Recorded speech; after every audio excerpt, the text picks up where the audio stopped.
जय Hind students, let us see first what is Sufism. Sufism क्या है, यानी सूफीवाद क्या है। 1 second, the kinds of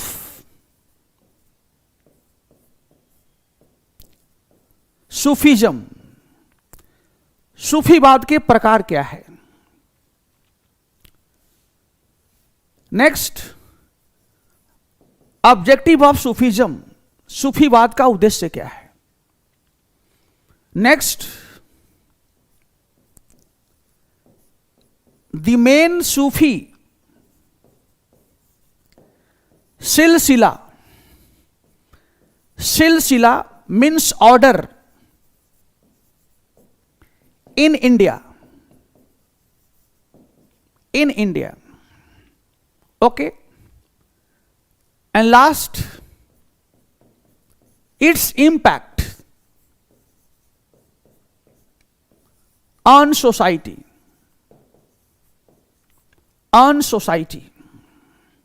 okay, and then after some questions based on Sufism, यानी सूफीवाद के बारे में अध्ययन हम करने के लिए हमने सुविधा के लिए इस पूरे टॉपिक को कई भागों में बांट दिया है। सबसे पहला पॉइंट है सूफीवाद होता क्या है, किसे कहते हैं, इसका अभिप्राय क्या होता है, इसका अर्थ क्या होता है। इसके बाद सूफीज्म का प्रकार क्या होता है, यानी कितने तरह के सूफीवाद होता है। इसके बाद सूफीवाद का उद्देश्य क्या है। इसके बाद भारत में मुख्य सूफी सिलसिला कौन कौन से है और फिर समाज पर इसका क्या प्रभाव पड़ा। इन सारे पॉइंट्स को हम धीरे धीरे एक्सप्लेन करेंगे। So let us first explain what is Sufism. Sufism से हमारा अभिप्राय क्या है। Let us see. Sufism, it has come from the word Sufism. It has come from Arabic term Suf. Suf means wool. Means wool. A reference to the garments of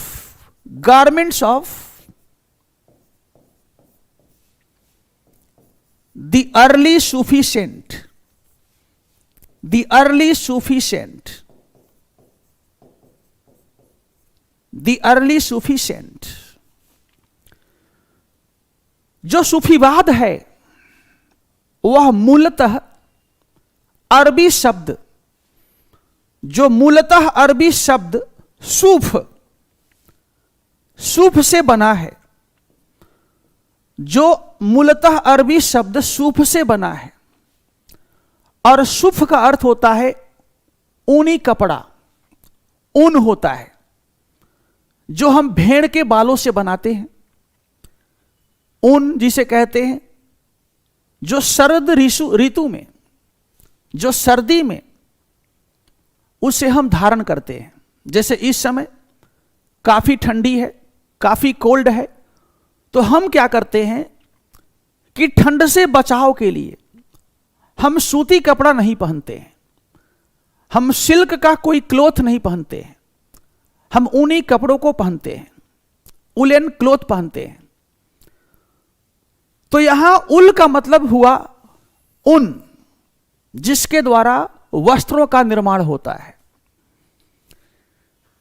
A garments of the early Sufi saint, जो प्रारंभिक सूफी संत हुआ करते थे वे सामान्य तौर पर ऊनी कपड़ों को पहनते थे, ऊनी कपड़ों को पहनते थे।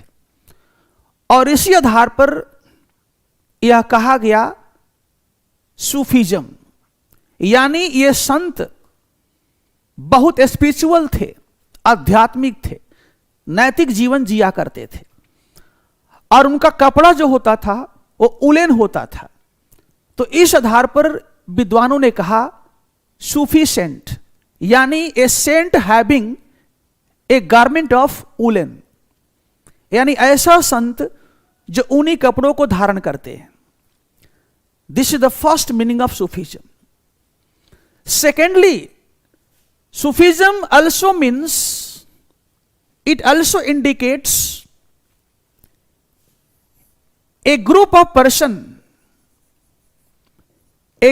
persons leading a moral and a spiritual life.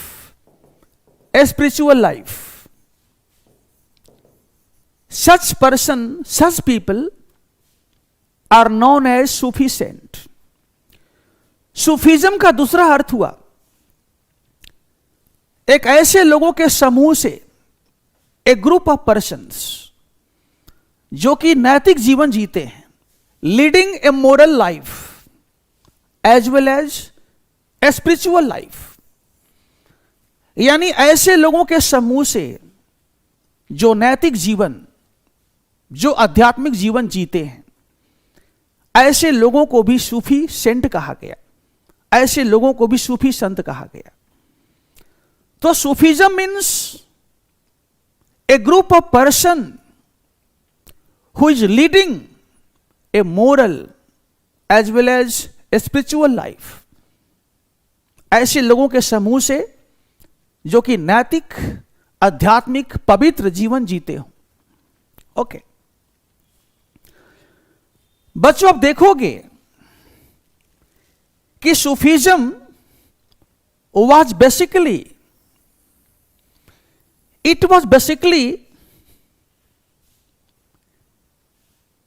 a kind of mysticism within Islam,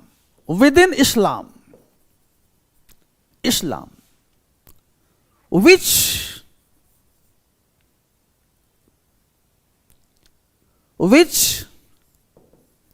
gives more importance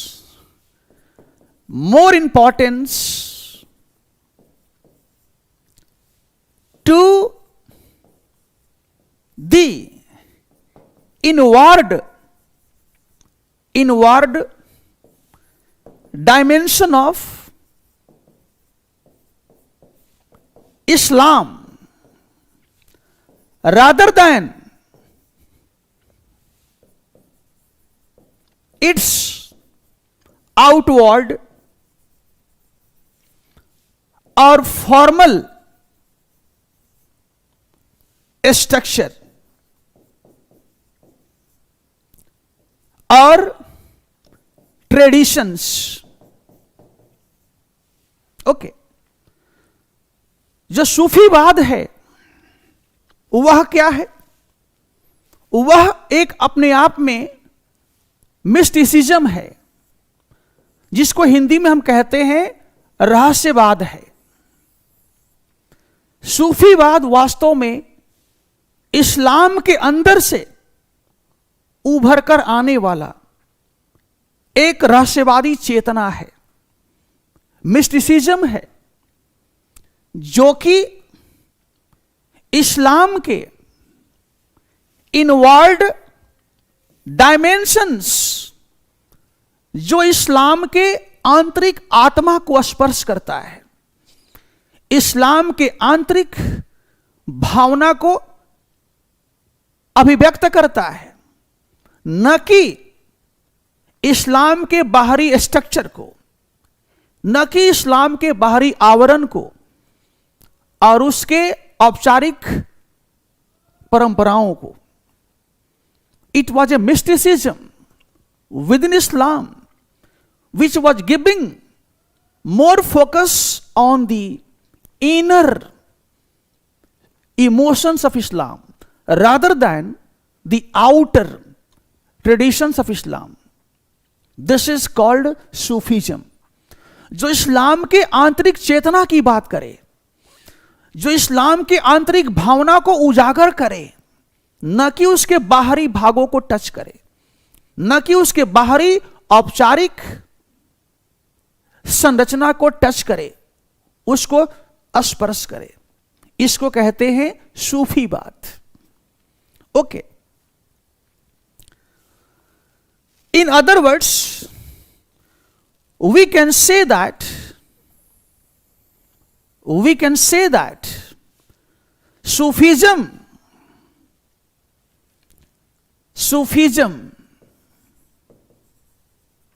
believes in the idea of love,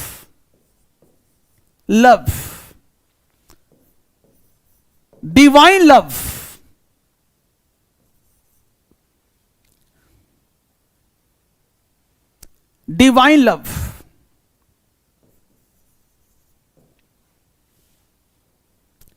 brotherhood,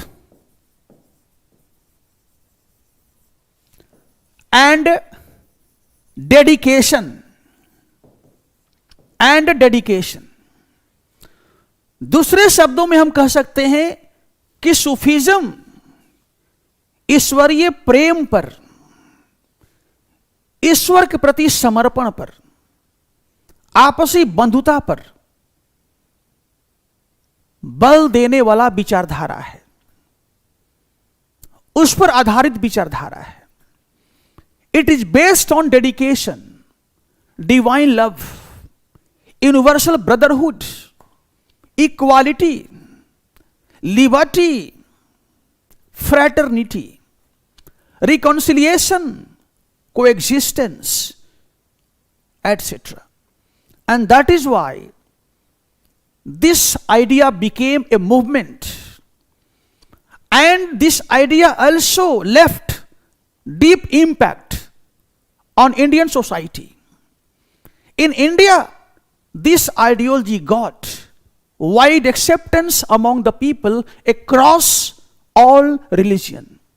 Whether it was Hinduism, whether it was Sikhism, all of them accepted the outstanding progressive ideology of Sufism, because it was different from the formal ideology of Islam.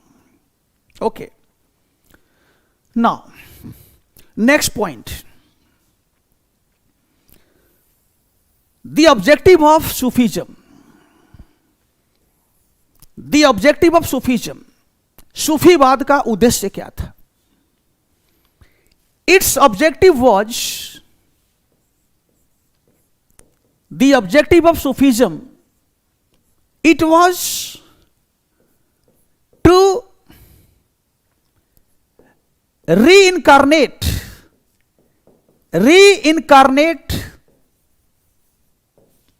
Islam,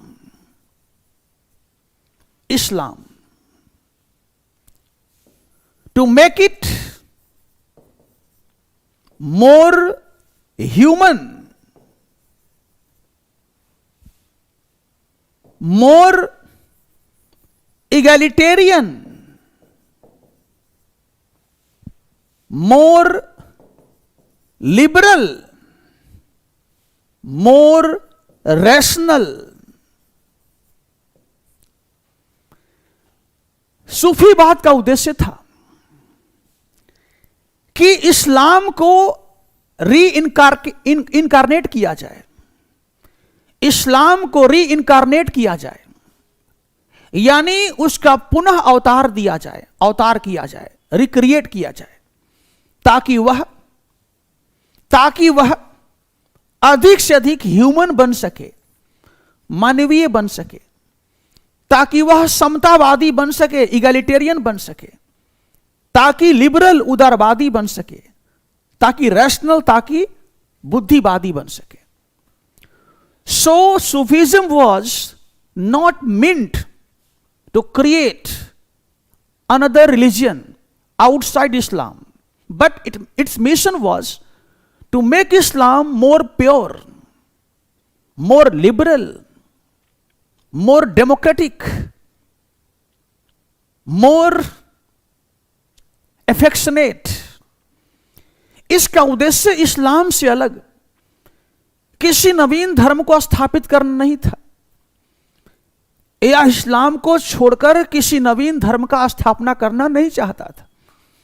इसका उद्देश्य था कि इस्लाम को पवित्र बनाया जाए, इस्लाम को मानवीय बनाया जाए, इस्लाम को लोकतांत्रिक बनाया जाए, इस्लाम को समतावादी बनाया जाए।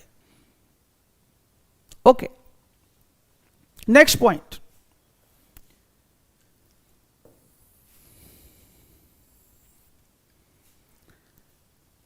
the types of Sufism. Types of Sufism. Sufism came to emerge in two dimensions. In two dimensions. It has two dimensions. One, Besara, and second was Basara. First Besara and second was Basara. Besara means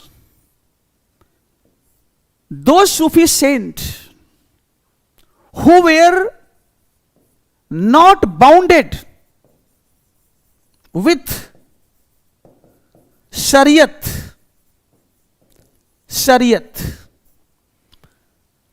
And Basara means those Sufi saints who were bounded with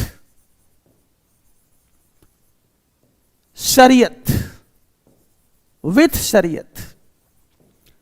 आप देखोगे कि Sufism में दो धाराएं जो है उभर कर आती है, दो धाराएं पैदा होती है। जो एक धारा है उसको हम बेसरा कहते हैं। बेसरा का मतलब ऐसे सूफी संतों से है जो शरीयत के सिद्धांतों से बंधे नहीं हैं, जो शरीयत से स्वतंत्र हैं। शरीयत का मतलब होता है बच्चों इस्लामिक लॉ। इसका मतलब होता है Islamic law based on Quran, based on Quran. जो शरीयत है इसका अर्थ होता है कि कुरान पर आधारित इस्लामिक कानून जो इस समाज में, जो भौतिक समाज में,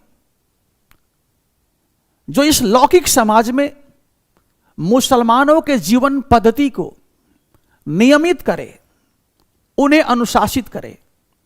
जैसे प्रत्येक मुसलमान को 5 बार नमाज अदा करना चाहिए, झूठ नहीं बोलना चाहिए, नैतिक जीवन जीना चाहिए, गरीबों को मदद करना चाहिए, इन सारे बातों को शरीयत में उल्लेख किया गया है। तो बेसरा का मतलब हुआ ऐसे सूफी संत जो शरीयत से बंधे नहीं हैं, जो शरीयत से आजाद हैं, जो शरीयत से आजाद हैं। और बासरा का मतलब हुआ ऐसे सूफी संतों से जो शरीयत से बंधे हुए हैं, जो शरीयत से बंधे हैं और शरीयत के आधार पर वे अपने जीवन को नियमित करते हैं। ध्यान देना, जो बेसरा है इसमें देखोगे कि almost all Sufi saint belongs to Basra. They were merely wanderer